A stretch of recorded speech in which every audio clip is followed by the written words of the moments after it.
Hey, how's it going? National Master Nelson Lopez here, and today I'm going to give you a beginner-friendly overview of the King's Gambit in 4 minutes. So the King's Gambit starts out e4, e5, and then white would play f4.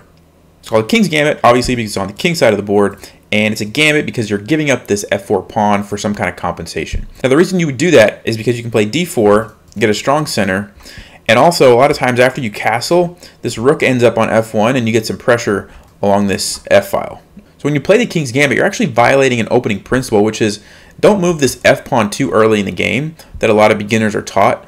And the reason you don't generally want to move that is because it opens up your king along these two diagonals. So for example, you can see black can already play queen h4, putting your king in check. And also, if you castle later and your king ends up on g1, he can play bishop to c5, again putting pressure on your king. So you have to be very careful if you're going to play this opening.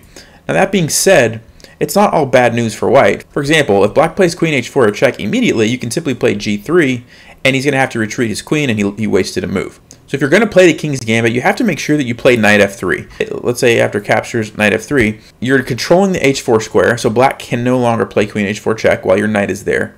And if he ever tries to play bishop c5, you can always play d4, and the knight defends it, the queen defends it, and you're blocking off this diagonal to prevent any threats along that diagonal. Knight f3 is a very important move to remember in the King's Gambit. You're going to want to play knight f3 almost every time you play this opening. So when you play the King's Gambit, black, as usual, has two options. He can accept the gambit or decline it. Okay, so if he chooses to accept the gambit and captures, the main line goes knight f3, and then black plays g5. The idea is that he's not going to give you back this pawn right away. Even if you were to play d4 and try to capture it with your bishop, you can't do that quickly. So the main line actually goes h4. The idea is you're trying to undermine this pawn so that you can recapture this with your bishop at some point. The main move for black is to play g4. If he tries to play h6, you've probably seen this before, but you simply capture, capture, and his rook is hanging.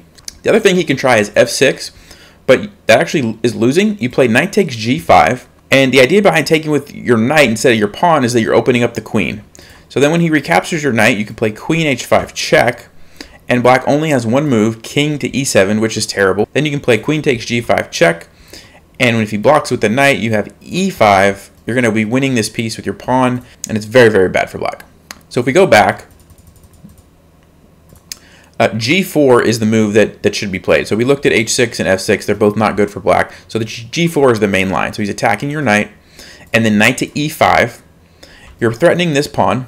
So black plays knight f6 to defend it. And now the main move for white is bishop to c4, threatening this f7 pawn with the knight and with the bishop. And then black will usually play d5, and after e takes d5, bishop to d6. Now you're probably going to play d4 next, but it's a very wild and crazy position, and so you have to be aware that that's the kind of game you're going to get if you play the King's Gambit. Now if black does not accept the gambit by capturing, he can decline it, and the most common way to decline it is by playing d5. Now this is actually what's called a counter gambit. So white initially offers the pawn, and black says, nope, I don't want the pawn, and he plays d5, essentially now giving white the option to take a pawn. So this is the Falkbeer Counter Gambit. Now you have to be aware that capturing on e5 with the pawn is not an option for white. If he does that, it's game over for white, because now black, remember this queen h4 check move, and when you block, this time black has queen takes e4 check, forking your king and rook, so you simply lose a rook. You have to block the check and then captures the rook. So it's a little trap to be aware of. If you're white and they play the Falkbeer Counter Gambit, you can't capture with the f-pawn. The only thing that you really can do is capture this way, and the move I recommend for black is e4. And it looks a little strange, but the idea is that you're taking away this important square for white's knight. This pawn's kind of like a wedge in white's position, just really preventing his natural development of knight f3. And then the main line would go d3, knight f6, captures, captures, knight f3, bishop c5. So black is threatening to come in here with his knight and get a fork on the queen and the rook.